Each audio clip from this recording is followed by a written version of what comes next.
You are listening to a Fonz Media Network production.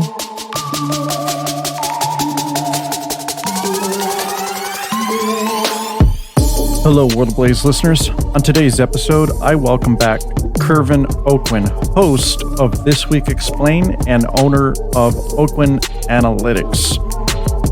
Kervin gives us his assessment and insight on what's going on with the peace negotiations between Trump and Putin and what that means for the war in Ukraine. We then move our attention on to comments made by JD Vance to the EU and how that affects our relationships, as well as Trump's statement about America owning Gaza. This is a very insightful conversation. Okay, so now we're recording. And welcome back, Kervin. Hey, thank you. This is our second time starting this recording because Riverside just didn't like us for some reason. No jab at Riverside, but maybe our hardware or mine isn't up to snuff, I guess. But whatever.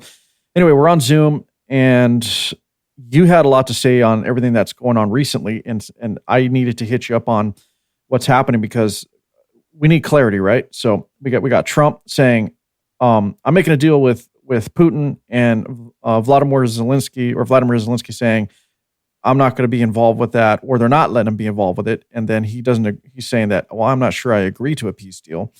You have Trump saying that we're going to own Gaza and run it, whatever that means. And I mean, what else? Oh, and JD Vance telling the EU that they need to step up and basically protect themselves, and then calls them out on whether or not they're democratic enough for their own citizens. So yeah, there's a lot to be said just on that. And I'm sure that where do you want to start? I'm going to let you start because I know that you have definitely insight and opinions as well as data, I'm sure, just off the top of your head to present on all of this. Actually, let's do this, Kervin. Let's start with the Ukraine peace deal, or the alleged peace deal that's happening. What is your overall thoughts on that? Is Trump taking the right approach? And also, he's a businessman and he's really big on, we're giving you X amount of money, so now you're going to have to use your mineral rights as collateral and give us those rights so that we can be paid back on everything we invested into Ukraine. What do you think? Yeah, I think you absolutely said it correct at the very beginning. He's a businessman. He's not a politician, and that's why people love him and that's why people hate him. So starting off with the Ukraine peace deal is the perfect way to do this, because I think that is what is getting the most play in the media and on social media. And it's that he admitted he talked to Vladimir Putin, and people are getting upset about that. I get Vladimir Putin is the aggressor in this, but you have to talk to both sides. Biden's issue, his entire administration since the war kicked off in Ukraine, or re-kicked off, some would say, in February of 2022, is that there was no dialogue with Putin after that. There was only dialogue with Zelensky. And so if you are a mediator and you're only having conversations with one side, you're not going to come to a deal. So I don't get this uproar about, I get it. Yes, I do get it. Trump's a puppet for Russia and Putin. That's what everybody on the left believes, or everyone who dislikes him believes he's just some Putin puppet. Having worked within the Department of Defense in overt anti-Russian aggression during the Trump administration, I can tell you he's not a puppet for Putin. Yes, the things that he says in public are used or through the media in open dialogue are usually things that are discussed in private. I brought this up with somebody recently who was wondering about the Hamas situation and how Trump said publicly in an open interview that if Hamas doesn't release all of the hostages, not just the 3 hostages agreed upon during the ceasefire, that the ceasefire is going to be null and void, and Israel's going to be able to do everything that they want. And the person said that he can't say that. why would he do that? And my response to that was, these are the exact conversations that every administration has during these situations, but it's done behind closed doors. It's done face to face to whoever, right? If you're saying it to Benjamin Netanyahu, you would say it behind closed doors to Benjamin Netanyahu's face. That's the difference with Trump. And the reason he does that is because he understands that the only way to hold people accountable is by either publicly shaming them or publicly identifying the left and right modes of the deal. And that's what he did publicly. Look, Barack Obama would have said the exact same thing behind closed doors to the leadership in Hamas, to the leadership of Iran. That's what he would have said. And you can love or hate Obama for whatever kind of actions he did. Publicly, he was very diplomatic about things. And I can tell you, when having worked in that administration, from a special operations standpoint, that behind the scenes was a completely different person. Behind the scenes, he would hold people accountable to their face. So what we're seeing is somebody who does that in a public sphere. And a lot of people around the world, leaders from around the world, do not like that. They do not like their dirty laundry to be aired out. And Trump doesn't care. And that's what he's going to do. I think that's an excellent point, because what you said about him negotiating and holding people accountable, he's using the public to hold world leaders and other leaders, even in our own country, in America, accountable. And that's never been done. I talked about this with my brother on one of our shows we do. And I'm so glad you're saying it, because nobody is saying this. They're not understanding what he's doing. I'm not saying he's perfect, believe me. Trump is a wild card for sure. But the way he's going about this, you got to say or admit it's pretty smart of him to do, because it's getting things done. Before, behind closed doors, most of these situations would never, we wouldn't see any progress. We just wouldn't. And I can't understand his tactic other than it is all about negotiations. I also can't understand, going back to what you said, as to why are people so upset that he's engaging Putin and trying to have a conversation to see if we can come to a deal. And then Zelensky's going out publicly saying, I'm not going to support any peace deal. And I'm trying to understand that, and why the EU is now hating the America for even having Trump even mention Putin's name. Oh, he's the enemy. You shouldn't be talking or negotiating with him at all. But then all of a sudden they backtrack, and now they want to negotiate themselves with Putin for getting the energy back from Russia, because it's more robust and reliable than what they're trying to do now. It's like there's way too many contradictions going on right now with what's happening with Europe, Russia, and Ukraine. It's like I'm trying to cut through the noise. It's like you were talking about social media earlier offline before we started recording. It's like it's so hard to vet the information, because our mainstream media isn't doing a good job of it. A lot of people turn to social media because a lot of investigative journalists and people on the inside are now just using their platforms to get the info out.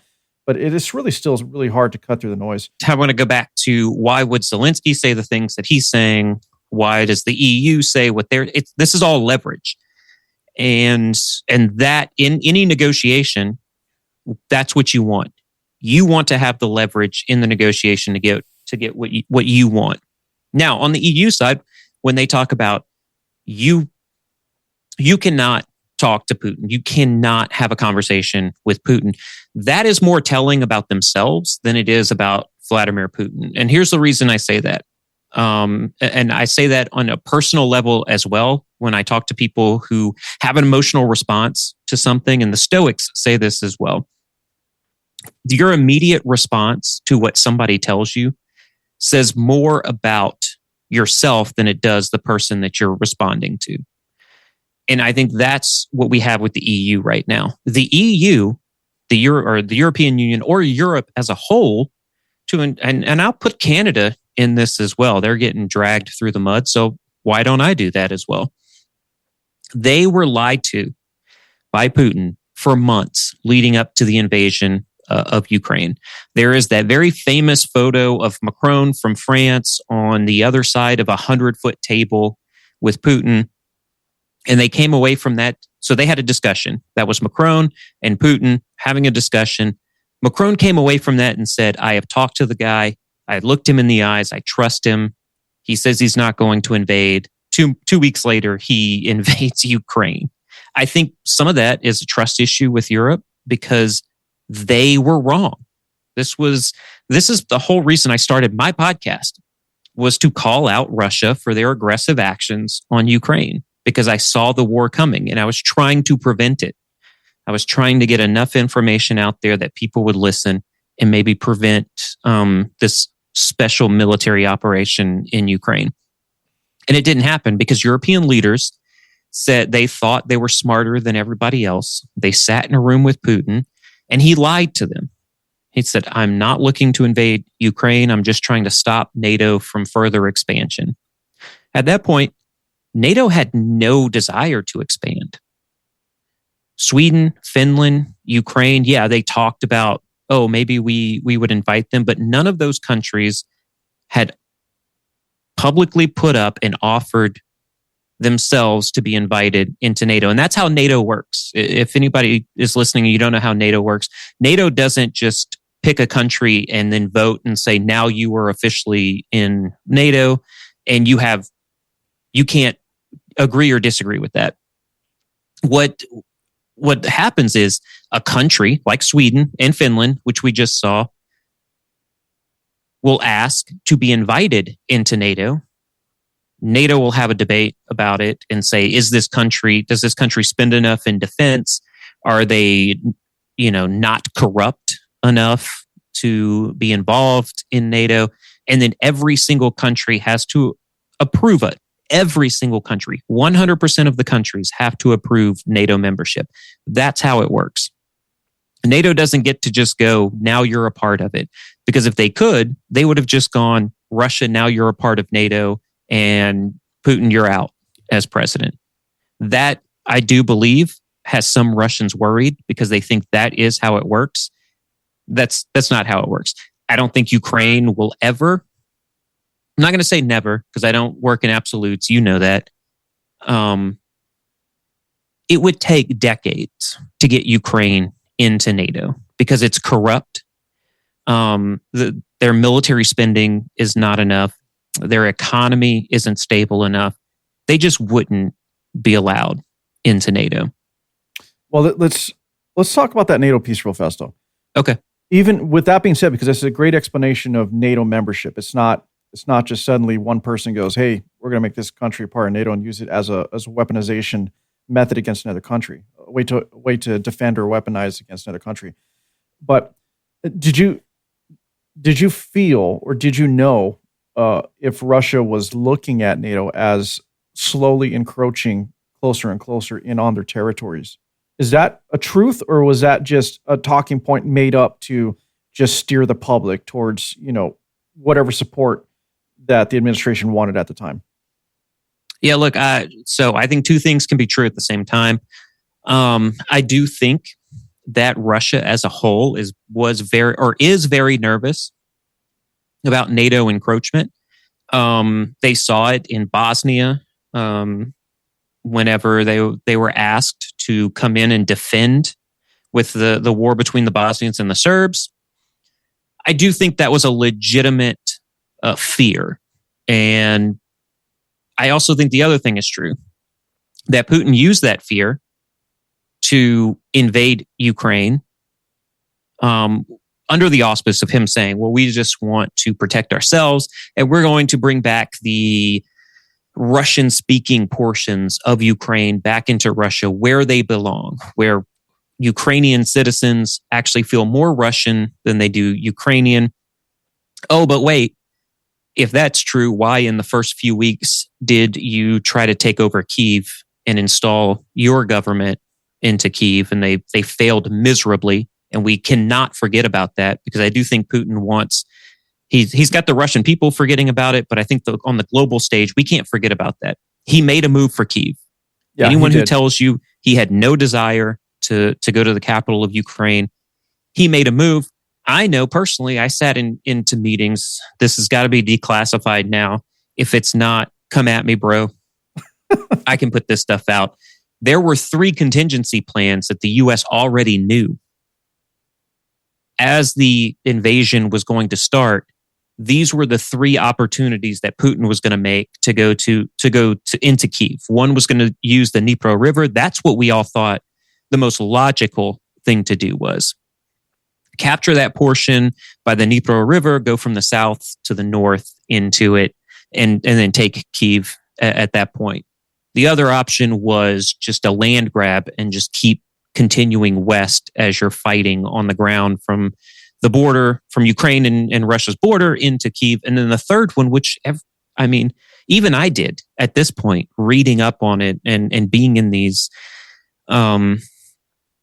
meetings with high-ranking officials, saying the third thing he could do, and the one that's going to fail, and it would be dumb if he did it, is to fly from Belarus through military avenues into Kyiv and try to take over the capital of Kyiv. And the way to do that is you have to do just like the U.S. did with Iraq. As we're moving into Baghdad, U.S. troops take over Baghdad International Airport. They cordon off the airport to allow military flights into the airport. And then you've kind of taken over the capital at that point. That's what Putin tried to do. I think he saw what the U.S. did and how it took weeks instead of months to take Baghdad in Iraq. And he said, that seems like the most viable position for me. It was a miscalculation, and he failed on that. But I said all that just to let everyone know, if you're listening to this, that was the intent. And he tried to do it. And you can go back and you can read, anything for military strategy and articles from February of 2022. And it talks about it. It was a complete failure. Putin doesn't want anybody to know about that.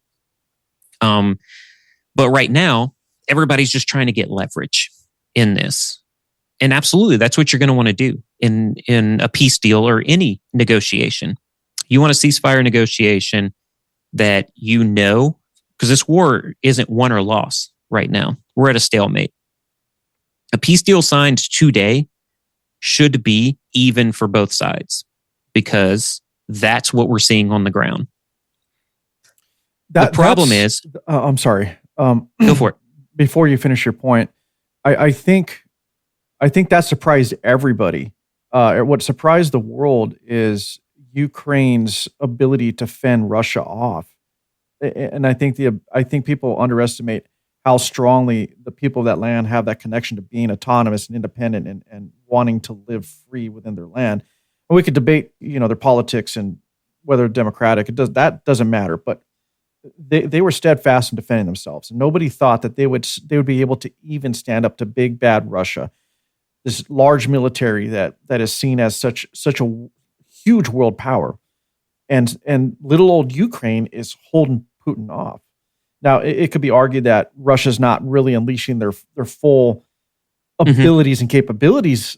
They're not launching that against Ukraine, but at the same time, as far as it comes to the land battle, it's really amazing how Ukraine's been able to hold up, which is nuts. So, and you said this is a stalemate because it is right now. It's a stalemate. What else were you going to say about that stalemate before I cut you off? Oh, yeah. So there's just so much commentary on all of this that if you say this is a stalemate, you are either so pro-Ukraine or so pro-Russia. And I always try to tell people, it's like, no, you are the one that's biased towards one side or the other. This is legitimately a stalemate. Nothing has moved. The borders have not moved since the annexation in September of 2023, I believe, was the official annexation of the eastern portion of Ukraine. As we see it today, as the lines are drawn right now, and there's a very popular video of the Korean War, and it shows you how the borders of North and South Korea were created.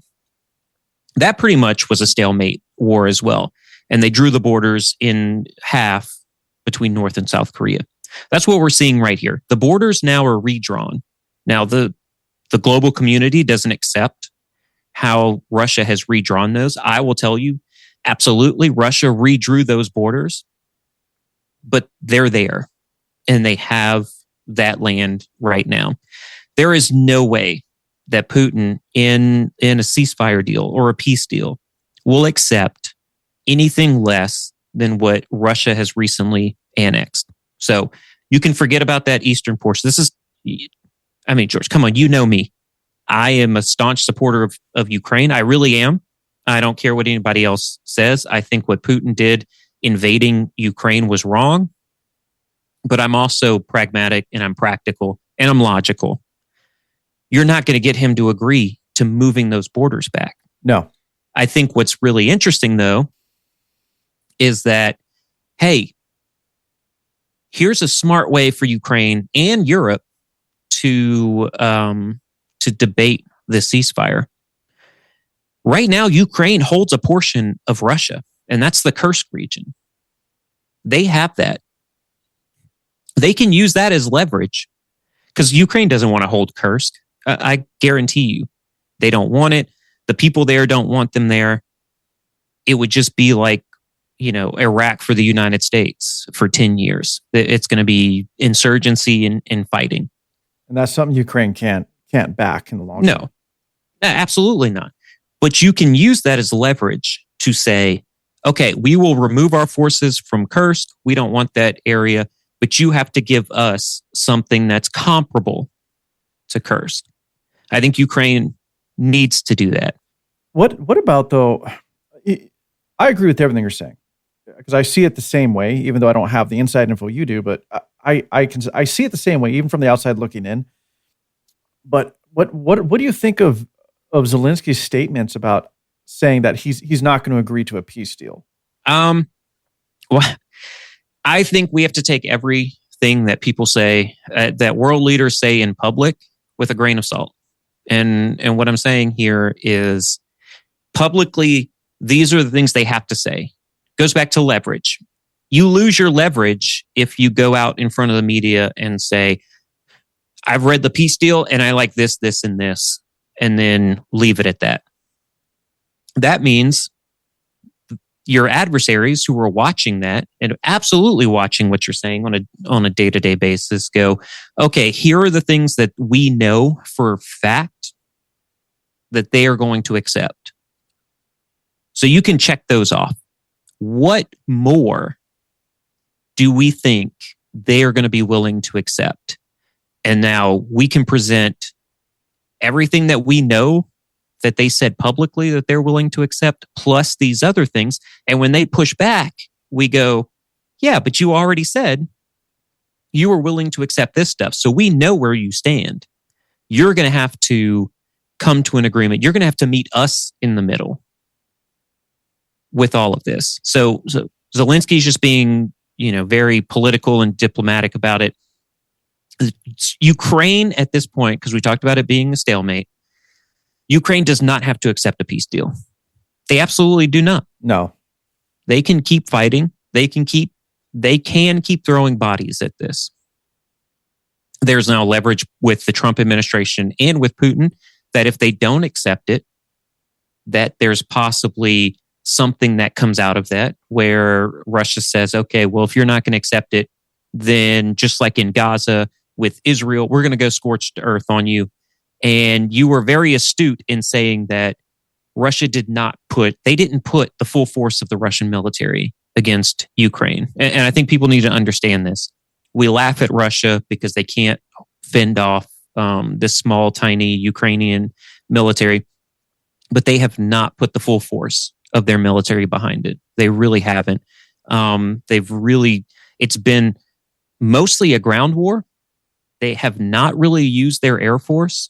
They have not used their naval forces. Yeah, no. And the full force of the Russian military would crush Ukraine. I think with strategic airstrikes alone, that would decimate most of Ukraine's military force. Yeah, but it would overplay Putin's hand, I think. True. Yeah, no disagreement there. It's just crazy how people don't see that Russia hasn't gone full on in this. Yeah. There's reasons Putin's holding back, but I want to leave this and go to another subject here in a minute. But okay, the big question, especially after Trump's statements, after he became elected and even currently, is this: if there isn't a peace deal, is the U.S. really going to step in militarily at this point? That's a very interesting question. I don't want to take Trump out of the equation here, because for all of the bluff and bluster and, he's just pro-Russia, he has stated if Russia doesn't agree to a ceasefire or they're not willing to come to the table, he is going to put troops on the ground in Ukraine. So that's all part of it. Do I think U.S. troops are going to be on the ground in Ukraine fighting side by side with Ukrainians against Russia in this particular phase of the conflict? Absolutely not. Are U.S. forces in Ukraine helping the Ukrainians in a sort of an assist measure? Yes, absolutely. That's the only way you can get U.S. munitions into Ukraine, is by showing them how to use it. What does the U.S. get out of that? We get lessons learned from that. The U.S. is not engaged in a peer-on-peer conflict since World War II. True. We're talking almost, so we were talking about 75 years ago. No one living right now, no one working in the Department of Defense. There might be a couple of people in Congress, but no one working in the Department of Defense has ever fought in a peer-peer conflict in the United States. And my assessment, in the next 2 to 3 years, the United States will be engaged in a conflict with a peer. And we need to figure out what that's going to look like. And do our munitions, do our equipment, does our military understand how to do that? And so we get lessons learned from the equipment that we give to Ukraine on how that battle will play out in a near peer or a peer-peer conflict. That's an interesting assessment, but makes a lot of sense. But even our peers, for example, haven't been in a peer-to-peer conflict. Except for Russia now. Well, okay. So Russia does see this as a peer-to-peer conflict because of the munitions that NATO has given Ukraine. Got it. So in their mind, they feel this is a yes. peer-to-peer. Okay. But you're absolutely right. China is the same, right? We'll talk about the last time we were at war with China was the Korean War. So it's a little bit after World War II. The Korean War was fought between the communists in China and that northern Korean portion. Now, it was the full Korean peninsula. Now, what we know as South Korea, those forces were battling against China and communism. And so the U.S. stepped in and helped. And it was kind of a stalemate. Like I talked about, that border is now drawn 50-50 right there. And that conflict has never ended. There was a ceasefire deal, and that's still where we stand at this point. So that's something also to have in the back of your mind when you see these reports of a ceasefire, and even when it's agreed to, and you go, we have a peace deal. No, we have a ceasefire. There's a big difference. Conflict is still going on. People are still on edge. It's a ceasefire. Okay. I'm trying not to ramble and go all over the place here. Too much caffeine. You're not rambling. No, you're not rambling. And I think it's important people understand the difference between a ceasefire and a peace deal. A ceasefire is just giving everybody a chance to back away, reassess things, come to the table. It doesn't mean that there's an agreement. Right. And people confuse the two and try to say, oh, ceasefire, we got a peace. It's not peace yet. We're not there yet. You're not going to hear about a bunch of conflict. Right. But if you get on the ground at the border of Russia and Ukraine, you're going to feel it. You're going to know this is not peace. Everyone is on edge. So what do I think a ceasefire should look like. If we're really talking about a stalemate here, and both sides should be sitting at the table, and I think Europe should be at the table. It is their continent. They need to be there.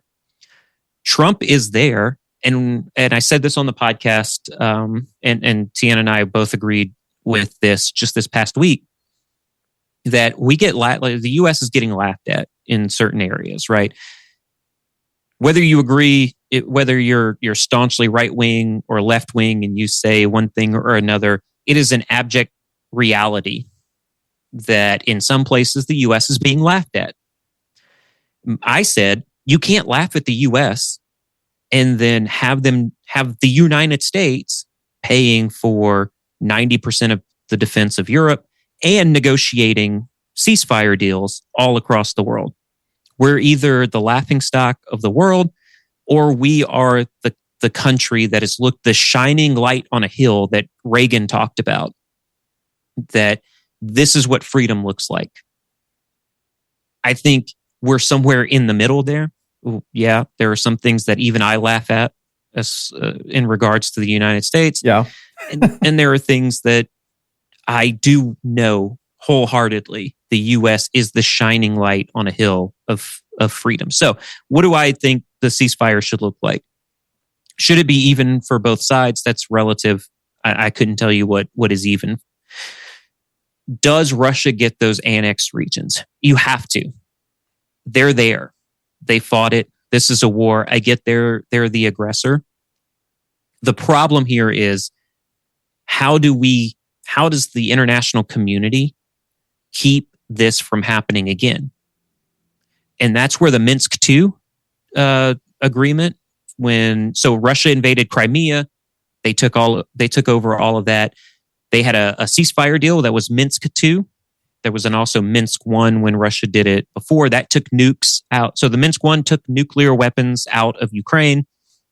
That gave Russia an opportunity, without fear of retaliation through nuclear weapons, to invade Ukraine for Crimea.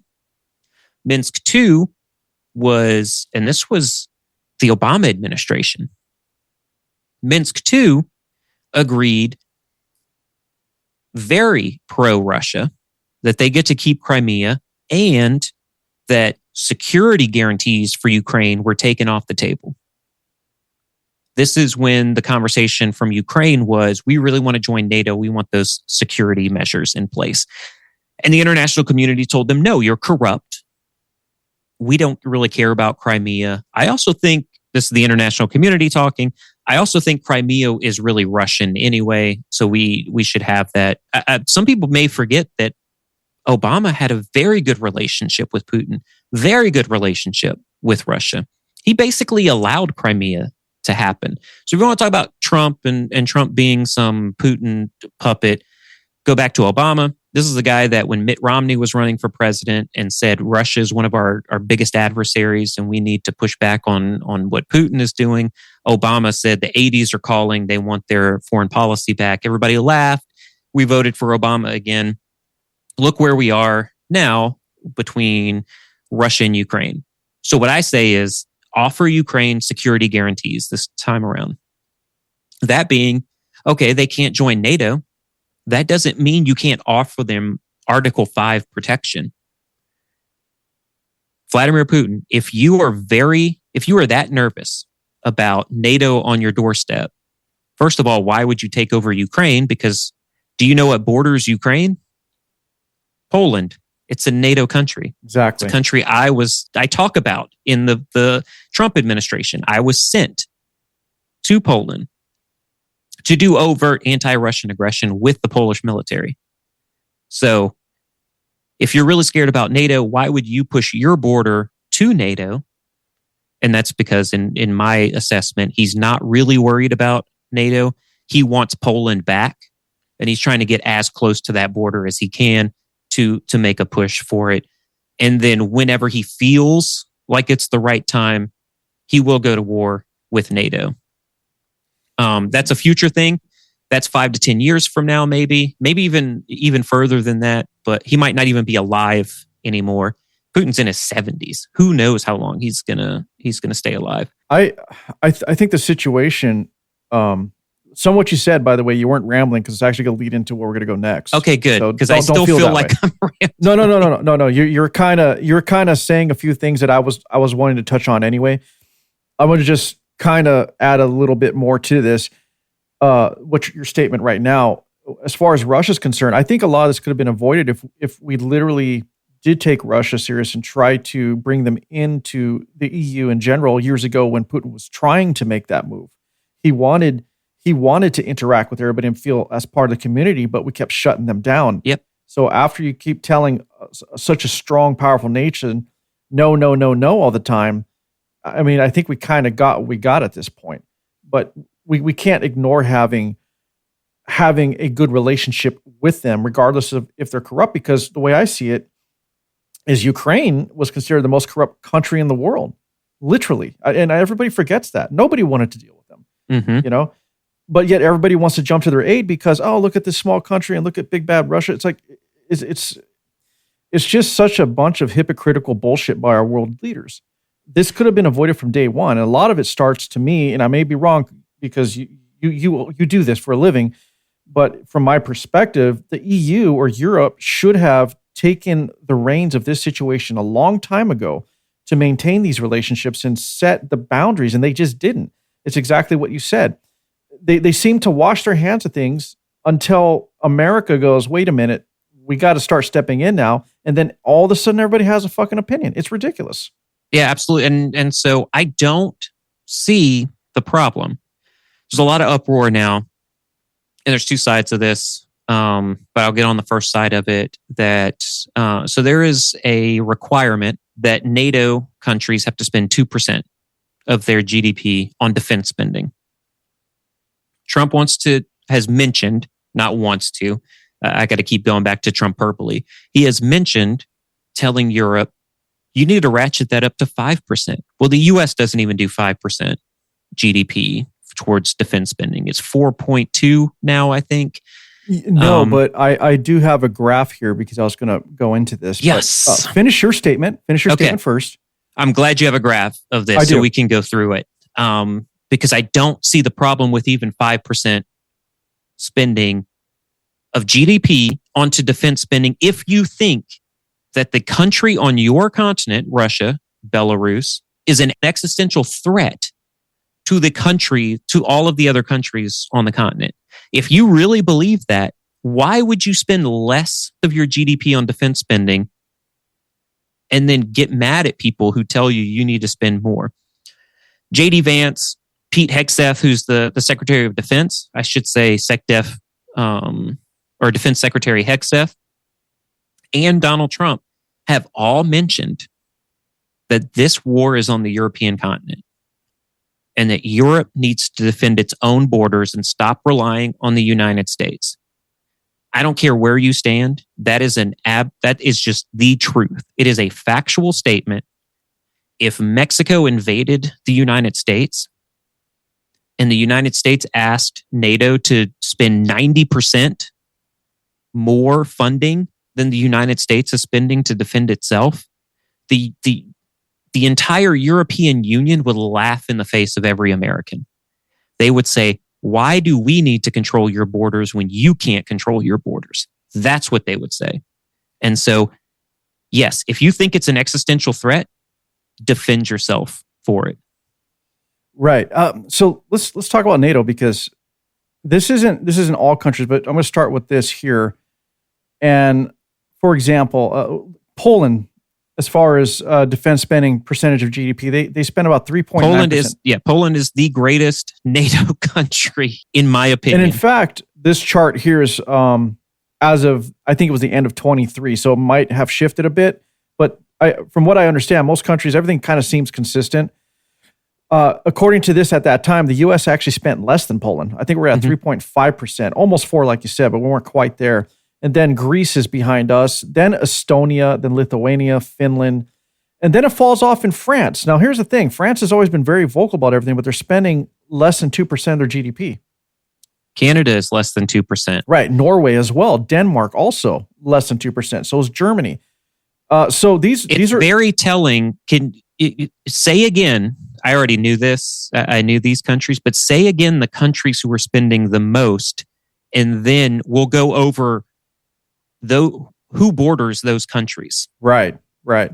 Take the U.S. out of it, right? Because right now we're looking at like Poland, yep, Estonia, yep, Lithuania, yep, Finland, Romania. Actually, they're 2.4%. And who are all those countries scared of? Russia. Absolutely. Their spending is a direct reflection of how they feel about Russia. Interesting point, actually. So, France, Germany, I think your spending should be a direct reflection of how you feel about the security of the continent. Those countries are allowing the other countries that border Russia to spend on their own defense without coming to their defense. That's how I view it. Interesting take, actually. Yeah, that's an interesting take. I mean, it tracks with when you look at the spending percentage of GDP, because even up there as one of the top nations, I mean, it's 2%, 2.1 or so is United Kingdom or the UK. But I just bring up France because they've been so vocal. Germany's been so vocal, and none of these countries do enough, I think, for being as vocal as they are. It's like, if you really care, then step up. I mean, now they're sending, like you said earlier, munitions and whatnot to Ukraine, but for a while they weren't doing anything until the U.S. did. And it's like, this is Europe. You should be handling the situation, not waiting on the United States to take care of things for you, or wait for them to raise their hand and say, hey, I'm stepping in. Then suddenly now it's okay. I don't think that's the right approach. Or have Canada say, I think you should do more, America, and go, why? Why should... And then we talk about, so we're just talking in percentages, right? Yeah, and I got another one to go over with you after you make this point here. Okay, so we're just talking about percentages. Yes. Then go on your Google machine, everybody who's listening, and go look at sheer numbers. So the United States will be number one in all that because it's $840 billion a year in defense spending. The UK is at what? 2. What did you say? 2.3, 2.4? It's 2.1 as of this data that was released. 2023. Yeah, end of 23. Yeah. So that's going to be in the hundreds of billions as well. Poland, who spends the most with GDP, according to GDP. Yes, they do. About 4%. Is probably not even in the top 10 in sheer numbers, just because their GDP is not as high as other countries. I don't think, and fact check me on this, I don't think that Canada, who's a bigger economy than Poland, even in sheer numbers, spends more than Poland does. So you can lose me, Canada, on trying to tell the United States what they should be doing when you're not really doing enough. And you have told NATO that you can't even get to the number that's required to be a NATO country. I'll say this again. These are numbers that are required by NATO to be a NATO country. You're right. Not even living up to it. And listen, France is less than 2, or they were. I don't know. I'd have to check current numbers, but for years they were behind. Norway is less than 2%. Denmark, Germany, Portugal, whatever. Italy, but no one wants to talk about Portugal. Well, I'm half Portuguese too, which is weird, but they don't really get involved in anything. No, they got the coast. They're living life on the beach. But Canada, to your point, as of this information, which was end of 23, Canada was at 1.4%, and there's a 2% requirement. There's a 2%. I mean, I'm looking at 1, 2, 3. Let me see. 1, 2, 3, 4, 5, 6, 7, 8, 9, 10, 11, 12, 13, 14, 15, 16, 17, 18. 19 countries that are members of NATO that don't even meet the 2% requirement. That's over half of NATO countries. Yeah, that don't reach the requirement. Now, going to your point about percentages, because people look at percentages, right, and they're saying, well, percentage of GDP, it doesn't translate to actual money though, because now we're talking about how large that piece of that GDP actually is. What's that number represent? Is it 1 million, 2 million, 3 trillion? 3 infinity, whatever. And I have this other graph that's talking about, this is a more recent graph, by the way. It's NATO member states spending as percentage of combined. Okay. And this is the amount of money being paid into NATO, not just percentage of GDP. The U.S. makes up over We all know. 70%. Yeah, I was gonna stop you right there. We know who number one is. You don't even we know. have to talk about. I'm just saying, but people forget that, and the reason I brought that up, Kervin, like you're right, people know that, but they're not correlating that as to why Trump keeps saying you need to pay your fair share. I don't think Trump expects anybody to put in as much as the U.S. is because we're just such a large economy. But I think he's looking for people like, look, if you're going to be a part of this and you're going to want the help, you need to kind of step up a bit. Now, the UK it's a bunch of freeloaders. Absolutely. The UK is contributing 5.4% of total spending into NATO. That's a big gap. France is 4.7%. So while their number of GDP look low, when it comes to total spending, they're at 4.7% of total funding. And then Germany's around the same. Then after that, it falls off. You got Italy at 2.6%, Canada 2.1%. So they edged it up a little there. But Poland, say again, what's the US at? The percentage? A 70.5, almost 71. 70. Let's go down. 70.5. You would usually round up, but let's round down. 70% of funding comes from the United States. Yeah, 70. Way more than half. That's a majority. Asking for the U.S. to do more. I'm telling you, man. Look, if this was a board of directors, we have full say. Yeah, we have full say. America has full say, and I don't think we should be that person. But at the same time, you can't deny.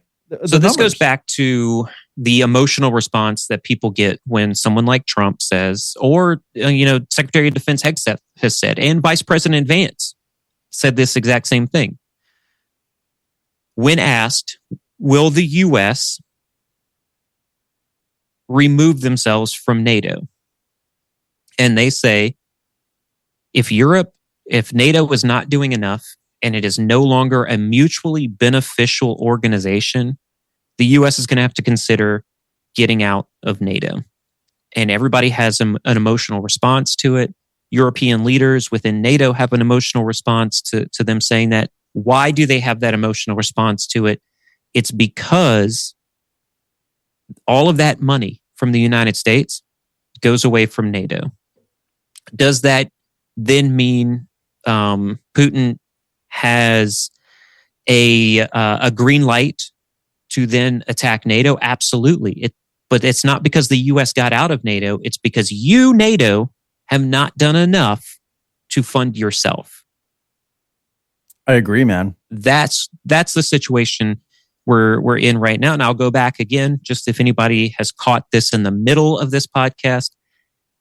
George will tell you this. I have been a staunch supporter of Ukraine and what they're doing to push back against Russian aggression since the moment this happened. This is not an anti-Ukraine discussion. No, it's not. This is you have to pay for your own things. These are your borders. I agree. Pay to secure your own borders. And people were up in arms about what JD Vance said when he was at the It's the Munich summit. Yeah, I'm sorry. My brain. I'm trying to look something up at the same time. Sorry. But yeah, everybody was up in arms about what he said. And it's like, look, to paraphrase, Europe, you need to step up and defend yourself and stop relying on America to do it for you. Paraphrasing and it, I think his main point really was to the NATO countries, to the European Union. You are starting to see the United States and saying things like the United States has gone against free speech. The United States is going against, the free movement of the world and against democracy. And he astutely pointed out, no, Europe, you are against free speech. You are against the free movement. You are against protecting your own borders. And he said that, and people got up in arms. And I saw one post, a thread of somebody saying everything that JD Vance claimed happened, didn't happen. And yet in that thread, it actually said that what JD Vance, it was basically trying to nitpick at things that he was saying, like, oh, the government of the UK put someone in jail because they prayed. And the guy was nitpicking and he was like, well, it wasn't the government that did it. It was the police. And I'm like, this is really what we're going to say here? Like, you're talking about just grasping for things. What is the police? What the police does in every country is it abides by the laws set by the government. When the government makes a law, the police enforce that law. So if the police arrest someone or find someone for doing something, that is vis-a-vis the government. Otherwise, they wouldn't do it. It's true. And people, actually, news outlets were right away going, well, how dare JD Vance stand up there and tell Europe how to run their own countries and what they should stand for. But he made perfect sense, aside from the NATO element and also them defending themselves, where he said, look, you guys were going through the same things we were with mass migration and immigration coming into your countries. And your own citizens are up in arms and complaining about it, but you're not doing anything from a governmental perspective to look out for their own interests. He basically said, look, you got yourselves here. Why did you not get ahead of this? Why did you not look out for your own people? Why'd you put, the interests of foreign entities and migrants ahead of your own people? And it's a legitimate question. It was a legitimate question that a world leader hasn't really asked other world leaders publicly on top of that.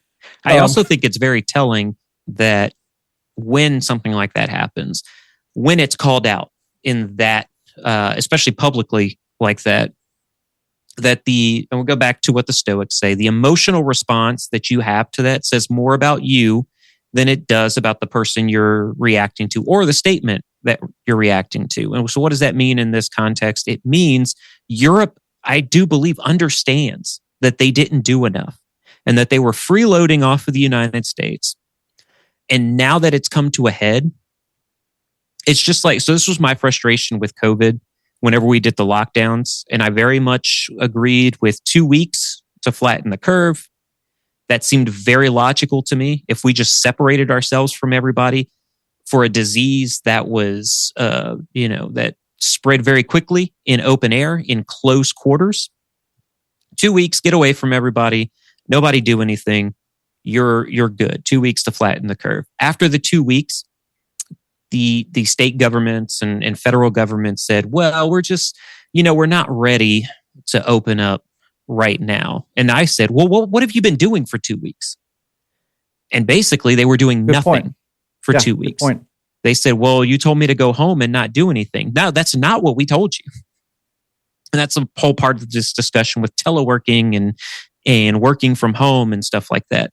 It was, no, we didn't tell you to go home and don't do anything. Go bake bread and watch Netflix. Go watch Tiger King. We told you to go home, figure this out, and in 2 weeks, come back with a plan and let's open this back up. This is the same thing that's going on with Europe. The United States has said, Russia's an aggressor. They're going to invade Ukraine. You're going to need to figure out how to deter that. And they said, first, no, it's never going to happen. That's not going to happen. I was reading an article from a conservative think tank, Reason Magazine, if you've ever heard of Reason Magazine. I haven't. So this was all because I was doing research on Mitt Romney and his campaigns for the presidency, which I think is a catalyst for the Trump campaign and how Trump got elected in 2016. And the reason I say that is because a lot of the conversations we have about Trump, they were having about Mitt Romney when he was running against Barack Obama. We're talking about the most vanilla guy you'll ever meet. Now a pariah of the conservative movement because of things that he said against Trump. It was the same things they're saying about Trump they said about Mitt Romney. They said it about Trump, and it was the boy who cried wolf.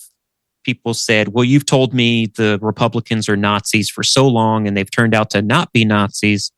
You say this guy's a Nazi. I'm going to vote for him anyway, and we're just going to cross our fingers on this. Now, that's not a perspective of how I feel about Trump and whether he's a Nazi or not. I can tell you wholeheartedly, I don't think he's a Nazi. I really don't.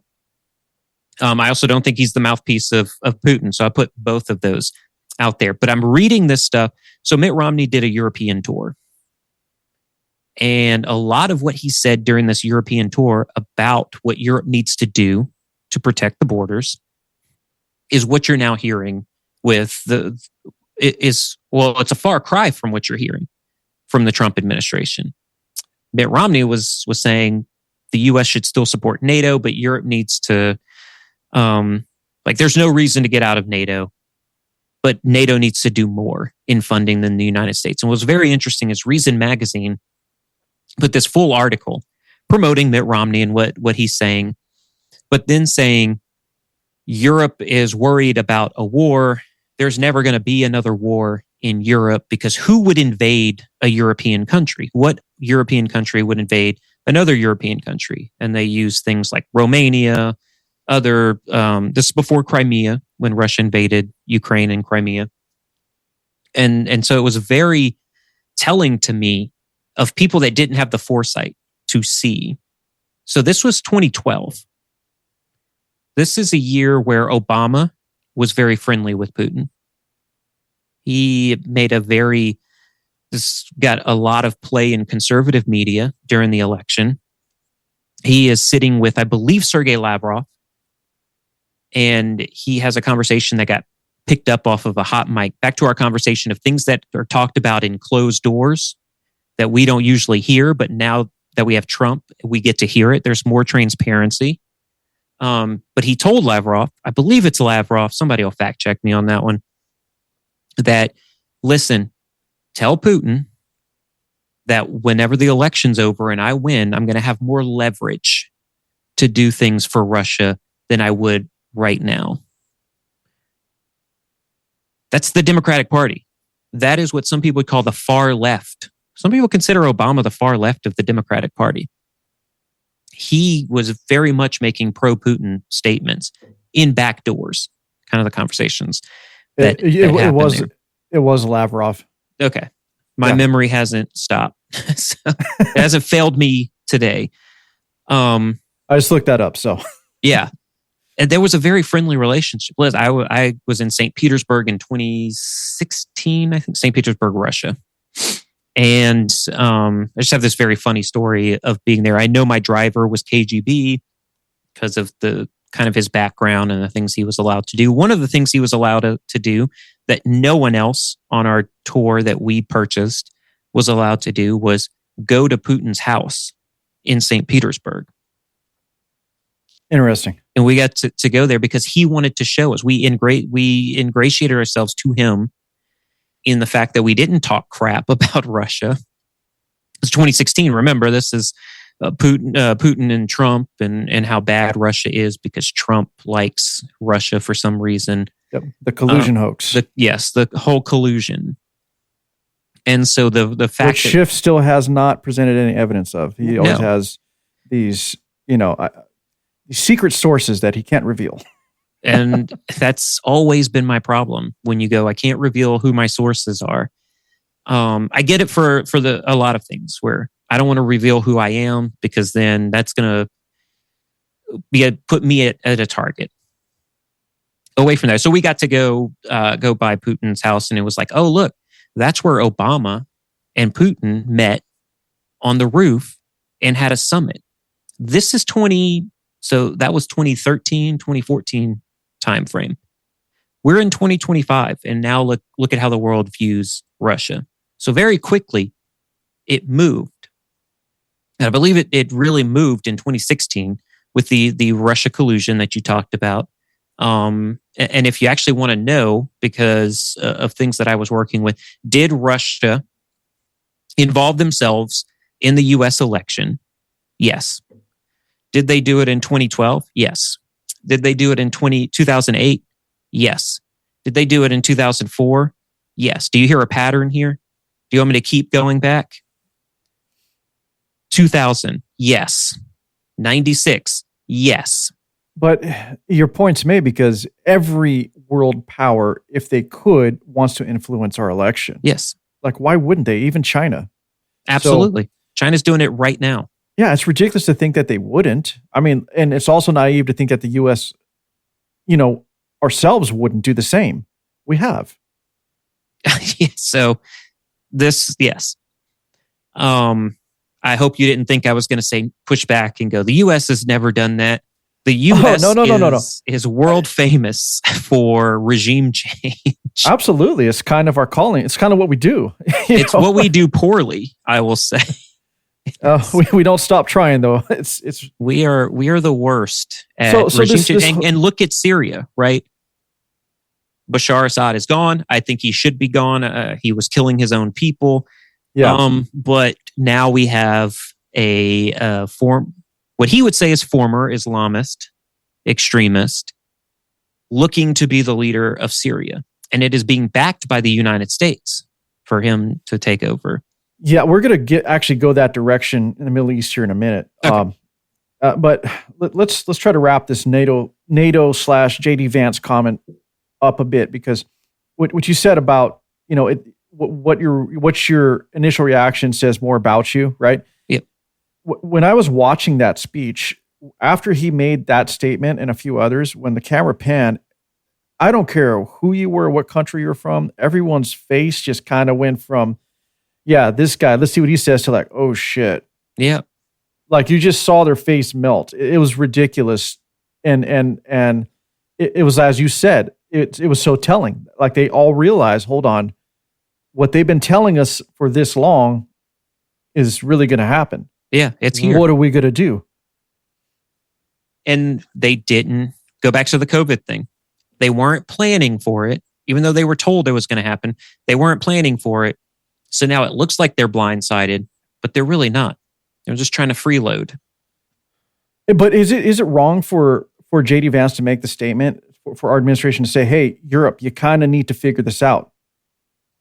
It's not wrong. Wrong. No, it is wrong to say to allies that, hey, we're leaving. We're not doing anything more. I think some of the stuff that Secretary of Defense Hegseth said about removing the U.S. from Europe was wrong, because these are allies we're talking about. I agree with you on that. When you don't have allies to come to your support, we'll take this back to the LA wildfires and that discussion that happened during the LA wildfires. And Canada helped and Mexico helped. Why? Because they're allies to the United States. And so when you isolate yourself so much that your allies no longer trust you, there will come a time where you're going to need your allies and they're not going to be there. And so I think it's a fine line that everyone needs to kind of traverse here. And I don't know that some of the people who have been put in their positions understand how to walk that tightrope.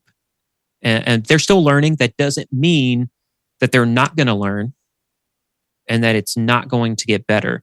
I just don't know how it looks right now. I think SecDef Hegseth and Vance, the statements regarding pulling out should have been more, look, we want you to step up your abilities in defending yourselves, and we're going to reduce our presence, not pull out. We still need to be there. We still need to have a presence. And you're right. Like I said, I agree with you. We can't turn our back on our allies. That is just ridiculous.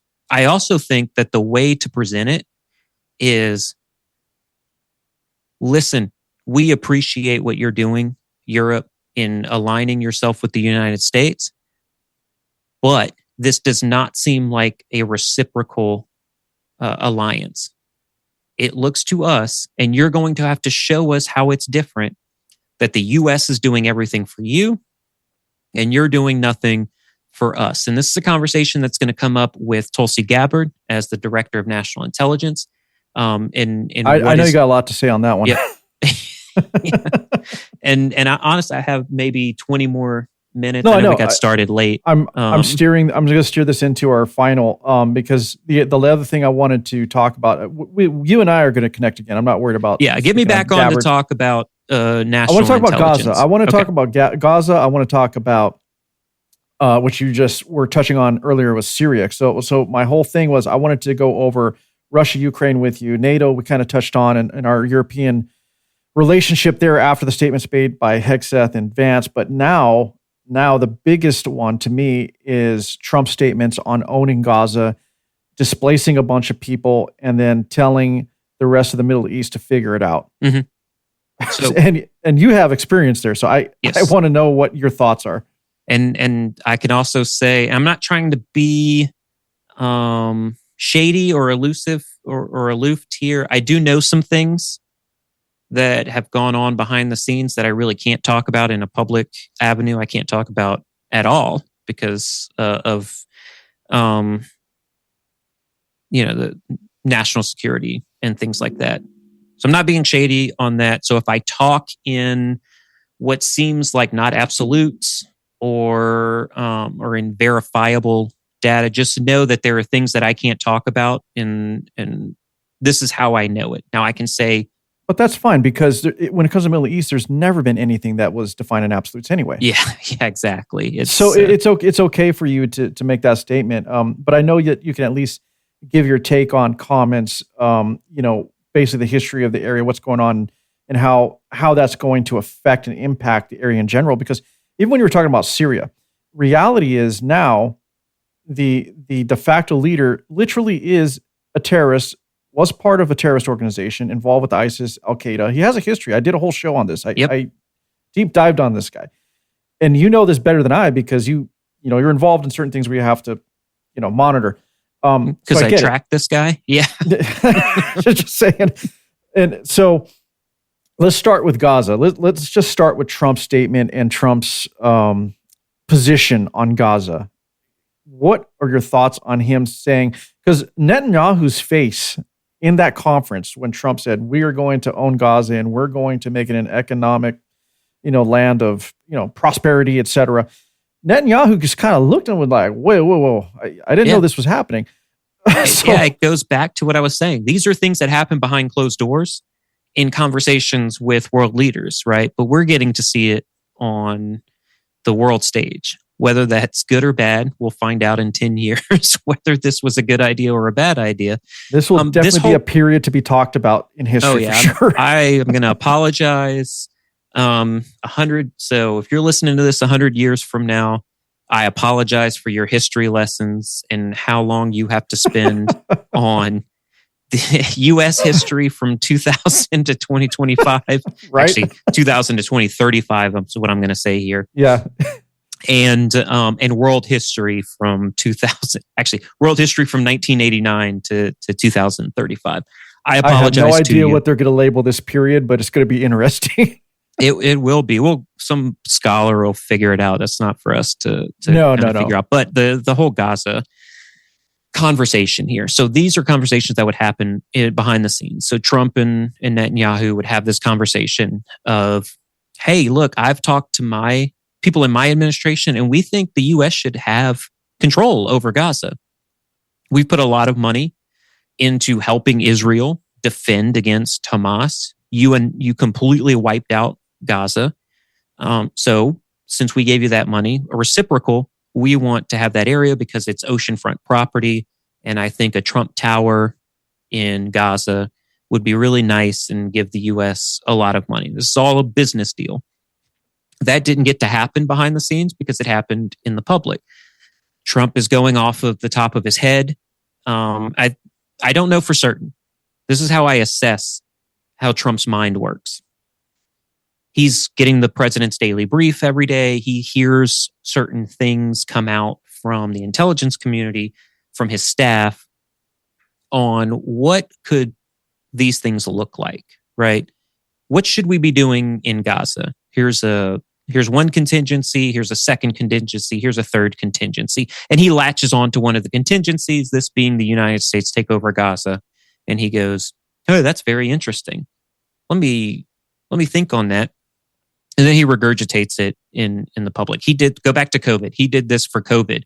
If you remember the bleach, using bleach.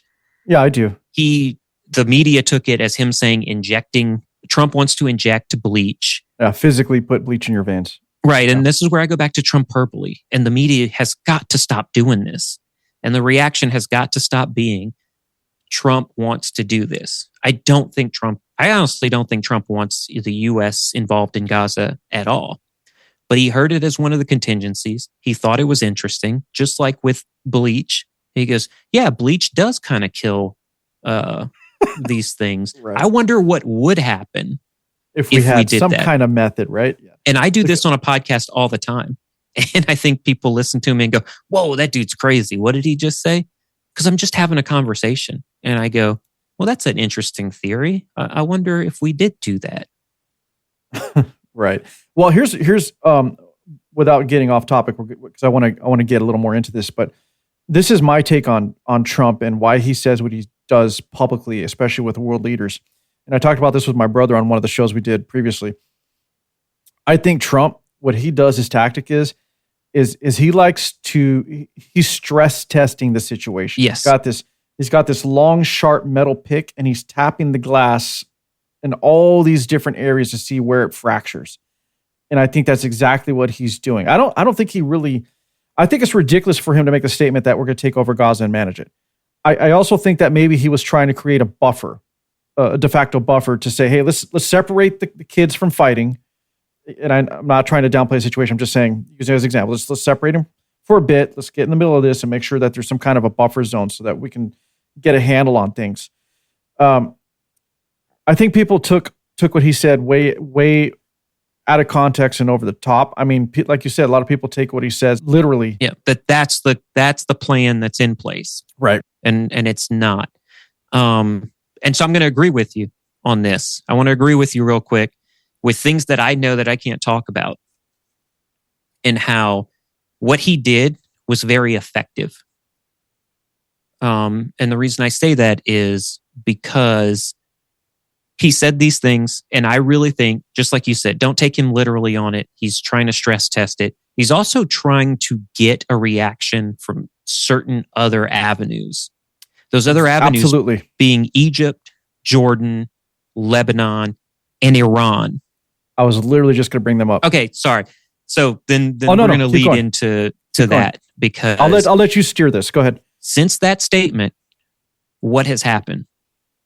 Egypt has directed, at the end of this month of February, they have directed a summit to come to an agreement on what to do with the Palestinian people. That's what this was all about. Exactly. It was about, what are you going to do with all these refugees, millions of people? You can't have them all return. So Trump, this was another thing he said. I don't think they want to return. You know, their house is gone. I don't think they want to return. I don't think that's true. I think if my house was burned down here in DC and I had to leave, and a few months later, they go, so what do you want to do? I go, I want to go back to where I was living, because that's where I was living. I think he was just trying to point out the severity of the situation. Exactly. He made that statement. Yeah. Pointing out the severity and the understanding that in the near future, those people cannot come back. There is just no way, unless they want to live in the streets for 10 years while it gets rebuilt. You can't. So there are going to be refugees. And you can make fun of, being compassionate or humanitarian. You have to do something with these people. These are families that were uprooted because of what Hamas decided to do on October of 2023.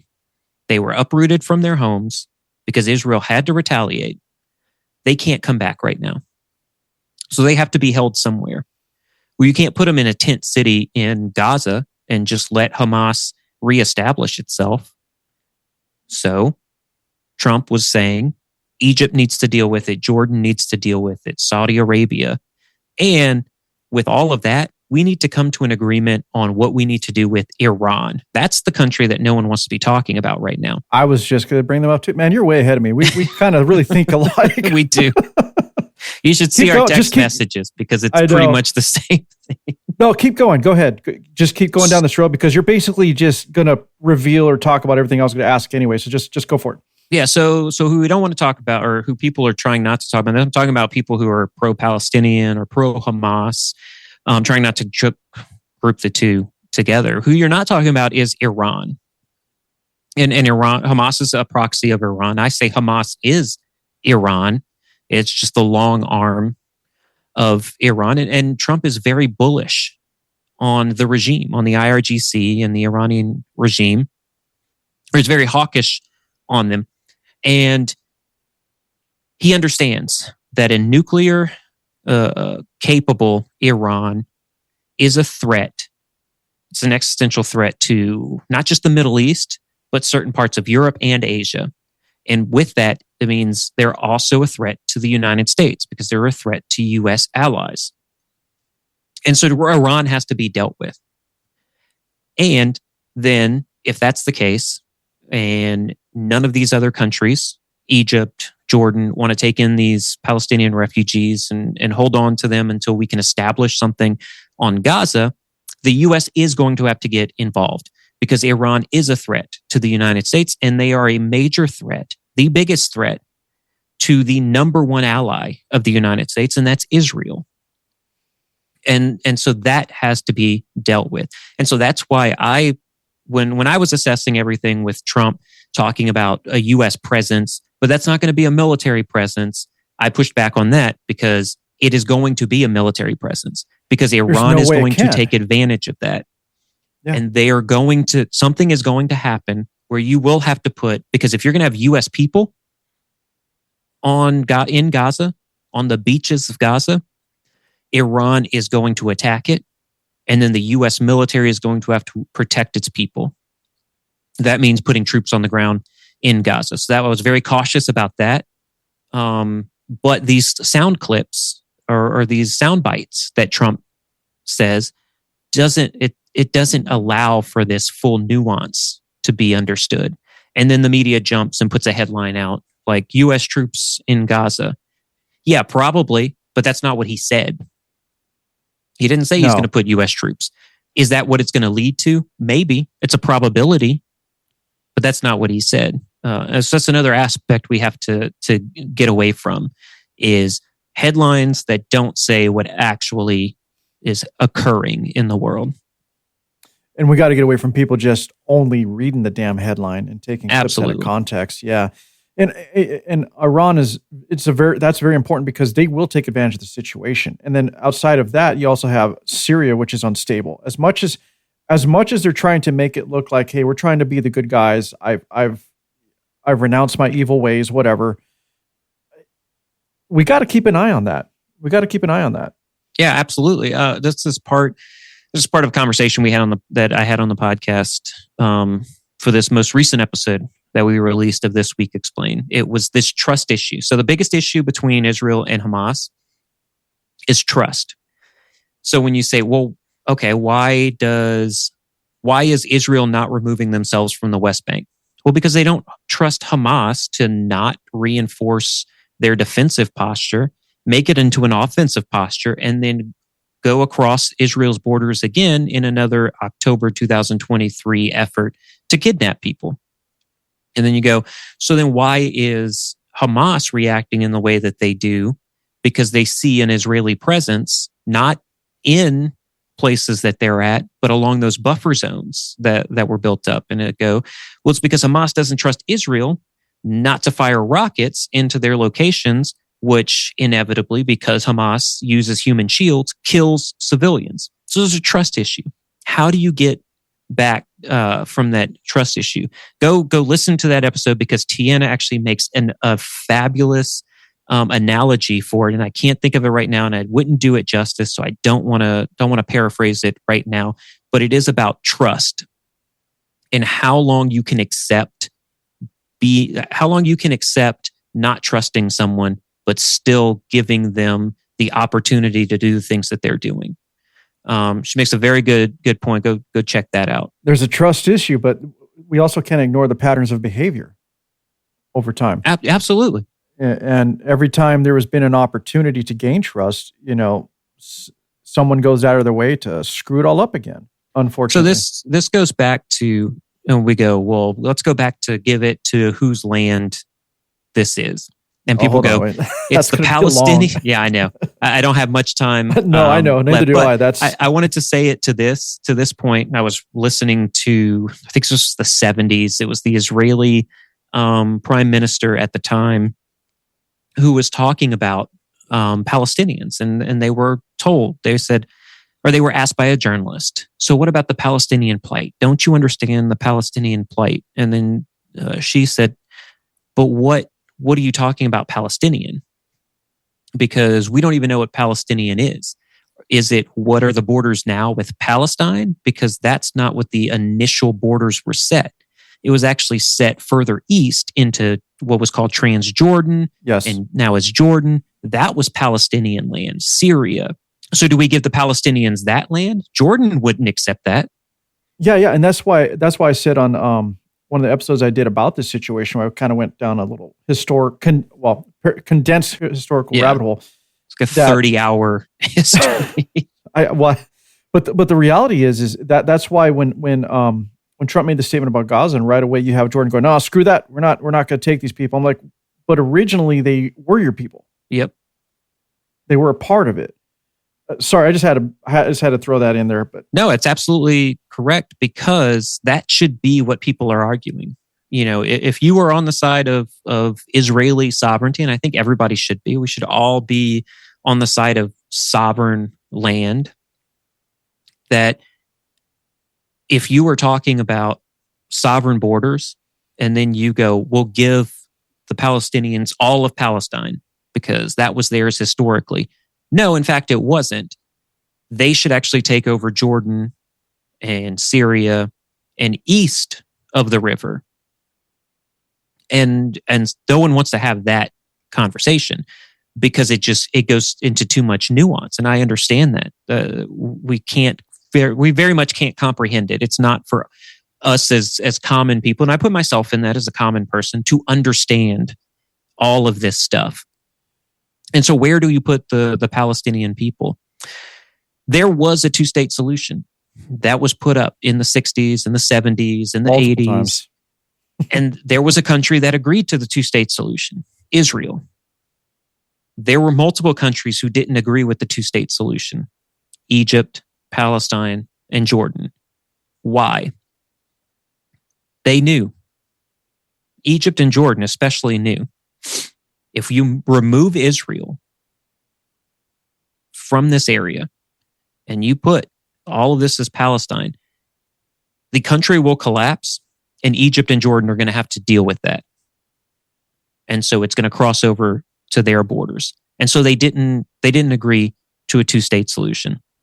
The other aspect to it is they don't trust the Jews. And I want to say that, not Israel. They don't trust the Jews. This is someone who is an Arab linguist. I have done Islamic culture, Islamic history. I am very astute into their thinking. The Jews are evil. That is the thinking. So a lot of times I have a conversation about Israel, and I say the Jews, and it's because they don't like the Jews, and people will push back and say, no, it's Israel. They don't like Israel. Those aren't really Jews. And I go, no, they are the Jews. And whenever Egypt talks about the state of Israel, there's very famous, not famously, but I remember this vividly in 2006 or 2007. There was an earthquake that happened in Egypt, and we're watching it through Arab media because I'm going through the Arabic course. And the Egyptian media is saying, not that Israel caused this earthquake, but that all the Jews across the world, this is mainstream Egyptian media, all the Jews across the world decided to jump at the same time and land, and it caused an earthquake in Egypt. That's the amount of distrust that crazy. They have for a singular religion. I want to point something out about that two-state solution. It was actually thrown out there, discussed as far back as 1914, 1916. Yes. But then actually had an official statement of a two-state solution in 1920 or so, and then just kept going from there all the way into the 2000s, which was in the 2000s was when it was talked about the most, almost year after year after year, up until 2023. And here we are. And you're right. I don't know what the solution is there. I don't think any major world leader is ever going to have a solution for that area. I think the people are just going to have to realize that they have to share that area, that land, and come up with a way to where each people can autonomously live according to their cultures and beliefs, and then maybe just figure out a way to come together when it comes to, trade. Yeah. Trading goods.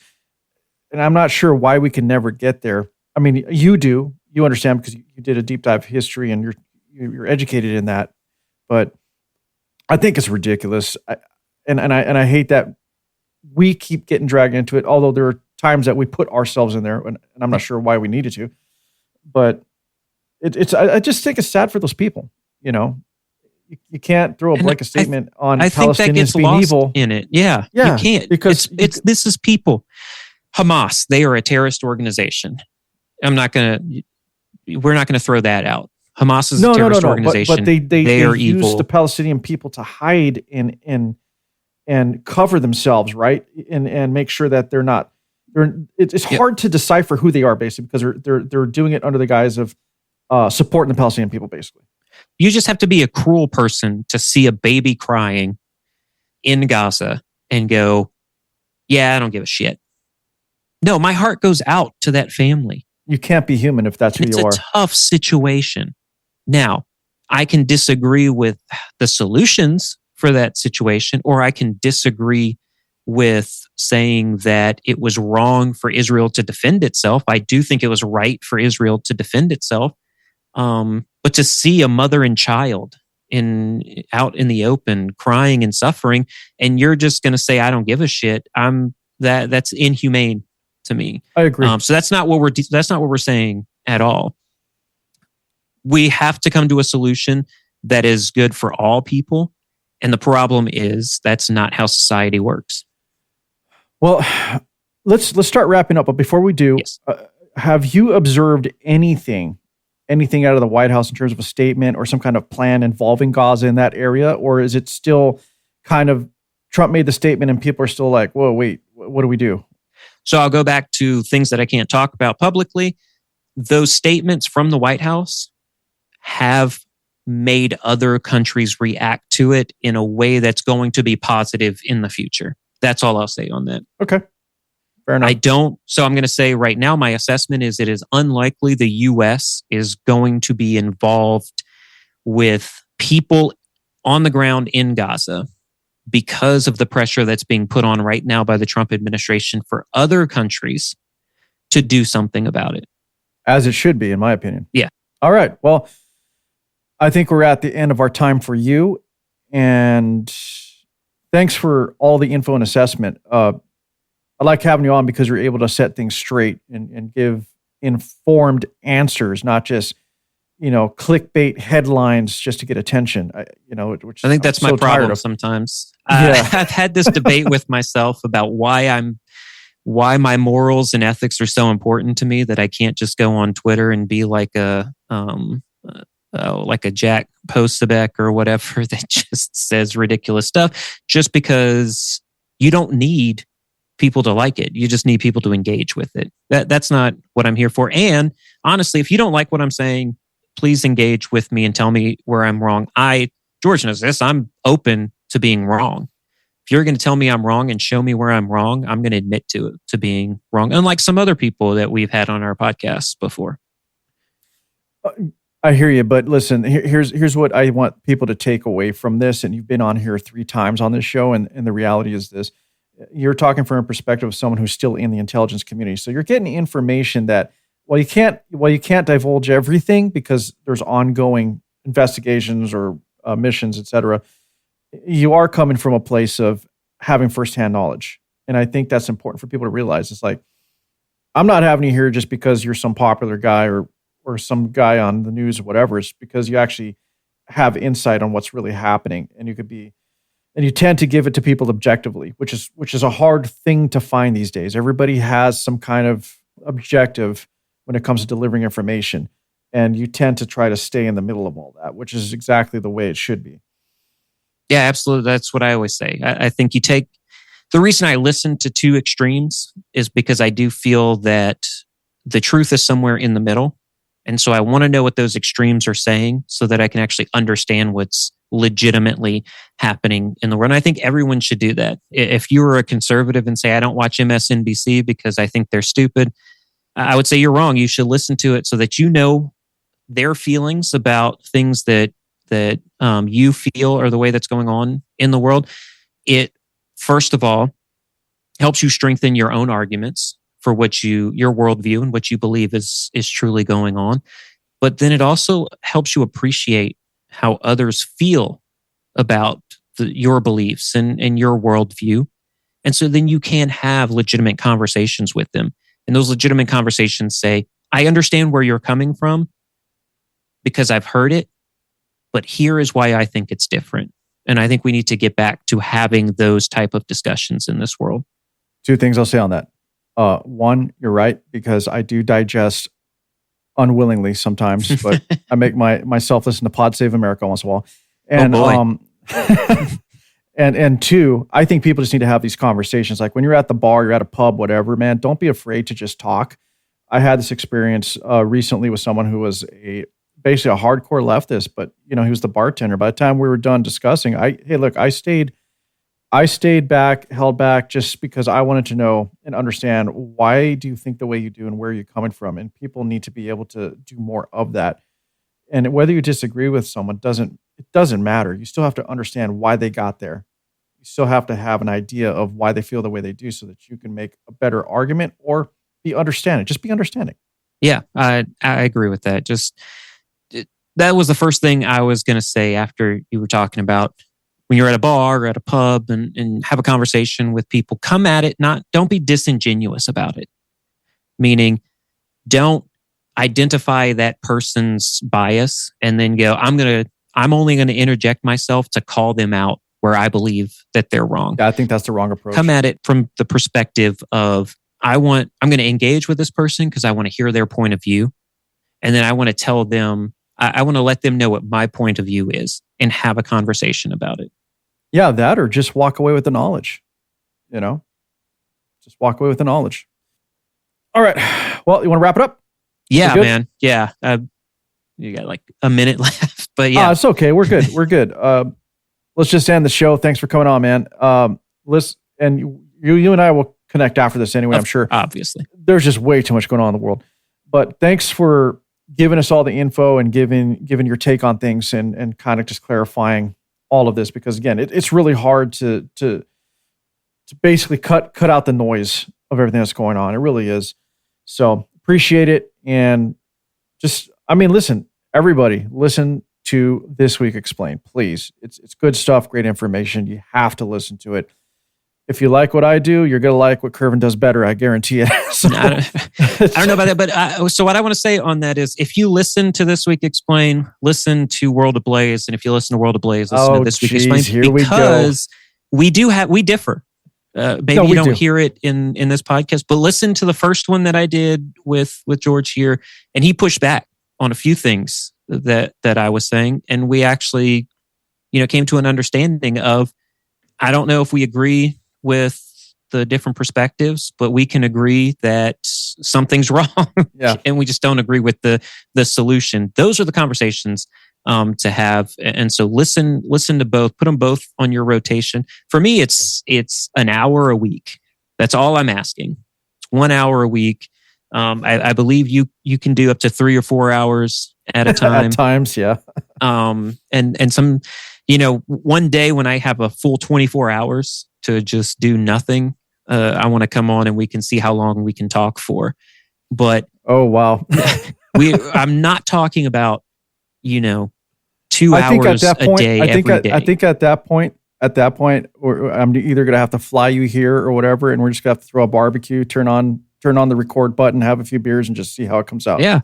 I absolutely think that's what we should be doing. I just want to again thank you for inviting me on, letting me do this. And I say a lot of things and I ramble a lot. Anybody who gets to know me knows that's my personality, because I'm trying to not lose the information that I have. And so I want to get it out there.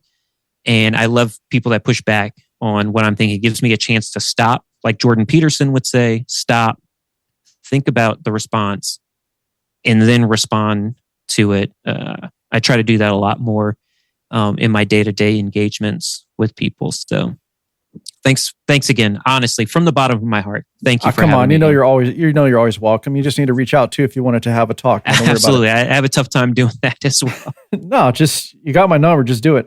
All right, man, let me let you go. That way you can get on with your day. And again, thanks again. Sounds good. We'll do this again. As always, thank you for listening, and don't forget to like, subscribe, and share the show with others. Turn on notifications and please visit us online at www.worldablaze.podcast.com and please follow me on X at fontsablaze.